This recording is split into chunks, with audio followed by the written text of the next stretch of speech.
It's Chef Mark, and I'm back at the Monogram Kitchen with the Advantium 5-in-1 Speed Oven. I got a question via the YouTube comments.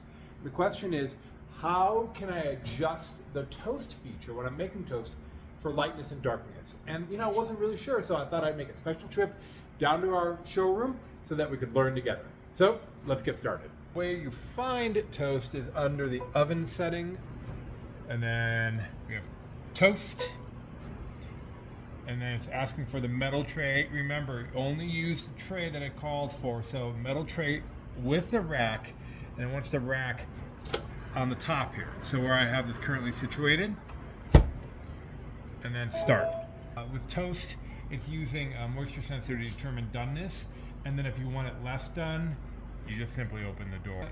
It doesn't appear to give you a option of maybe 3 toast settings, which I kind of thought would be the case. Okay, so I guess you could go, I want my toast to go for 2 minutes, and there you go. So I think to determine doneness, if you want it a little less, just get accustomed to using this timer here.